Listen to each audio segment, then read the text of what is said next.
Subscribe करें historical TV India YouTube channel को और दबाएं इस बेल आइकन को ताकि आने वाली वीडियोस का अपडेट आपको मिलता रहे।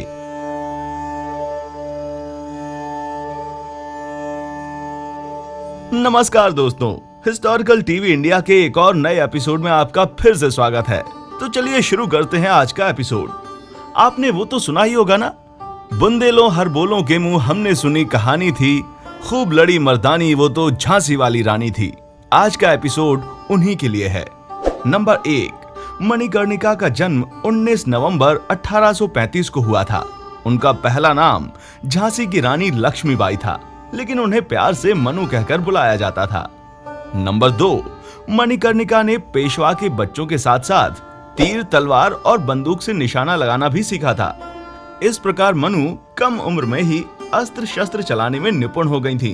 अस्त्र शस्त्र चलाना एवं घुड़सवारी करना मनु के सबसे प्रिय खेल थे।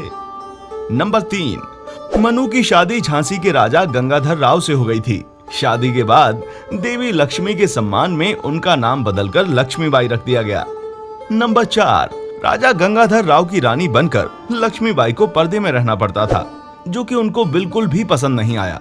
उन्होंने किले के अंदर ही एक व्यायामशाला बनवाई और शस्त्र चलाने और घुड़सवारी के लिए आवश्यक प्रबंध किए, जिसमें उन्होंने स्त्रियों की एक सेना भी तैयार की। झांसी की रानी मणिकर्णिका पर आधारित इतिहास हमने पिछली वीडियो में बताया था। अगर आपने उस वीडियो को नहीं देखा है तो उसका लिंक मैंने आपको डिस्क्रिप्शन बॉक्स में दे दिया है, आप उसे देख सकते हैं। नंबर 5, शादी के बाद रानी लक्ष्मीबाई ने एक पुत्र को जन्म दिया, लेकिन कुछ ही महीनों के बाद बच्चा गंभीर रूप से बीमार हुआ और उसकी मृत्यु हो गई। कहा जाता है कि ये एक बहुत बड़ी अंग्रेजों की साजिश थी। नंबर 6, वर्ष 1853 में राजा गंगाधर राव का स्वास्थ्य बहुत अधिक बिगड़ जाने पर दरबारियों ने उन्हें पुत्र गोद लेने की सलाह दी। तो राजा ने अपने ही परिवार के एक बालक आनंद राव को गोद ले लिया और बाद में उसका नाम बदलकर दामोदर राव रखा गया। और बच्चा गोद लेने के दूसरे ही दिन राजा गंगाधर राव का 21 नवंबर 1853 को दिल का दौरा पड़ने से निधन हो गया। कहा जाता है कि उनको जहर दिया गया था। नंबर 7, वर्ष 1854 में भारत के बड़े भूभाग पर अंग्रेजों का अधिकार था। जब अंग्रेजों ने अपनी राज्य हड़प नीति के तहत बालक दामोदर राव को राज्य का उत्तराधिकारी मानने से इनकार कर दिया और रानी लक्ष्मीबाई को पत्र लिखकर भेज दिया। राजा का कोई पुत्र नहीं है, इसलिए झांसी पर अब अंग्रेजों का अधिकार होगा।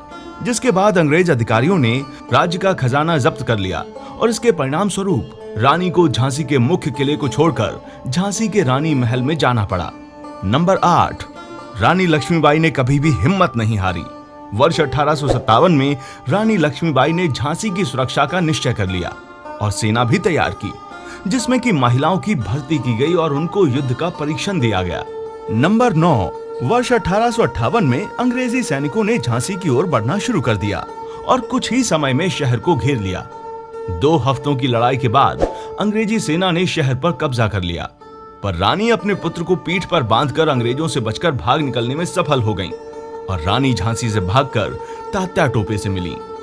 तात्या टोपे और रानी की कुछ सेनाओं ने ग्वालियर के विद्रोही सैनिकों की मदद से ग्वालियर के एक किले पर कब्जा कर लिया। नंबर 10, 18 जून 1858 को ग्वालियर में अंग्रेजी सैनिकों से लड़ते लड़ते रानी लक्ष्मीबाई की मृत्यु हो गई। बताया जाता है कि युद्ध के बाद जनरल हीरोज ने कहा था, रानी लक्ष्मीबाई अपनी सुंदरता और चालाकी के लिए विशेष हैं और वो सभी भारतीय नेताओं में सबसे खतरनाक हैं। निडर, साहसी और अचूक निशानेबाज, बहादुरी ऐसी कि सामने वाला तलवार उठाने की हिम्मत भी ना कर सके। मणिकर्णिका ने अपने जीवन में साहस के चलते अनेकों लोगों का भला किया और खुद को युद्ध के परीक्षणों के लिए भी तैयार किया। आज इस वीरांगना पर अनेकों गीत भी बनाए गए हैं। चमक उठी सन 57 में वो तलवार पुरानी थी, बुंदेलों हर बोलों के मुंह हमने सुनी कहानी थी, खूब लड़ी मर्दानी वो तो झांसी वाली रानी थी। तो दोस्तों, आज के इस एपिसोड में बस इतना ही। अगर वीडियो पसंद आए तो इसे लाइक जरूर करें और अपने इस हिस्ट्री चैनल को सब्सक्राइब करें। दबाएं इस बेल आइकन को ताकि आने वाली वीडियो का अपडेट आपको मिलता रहे। धन्यवाद।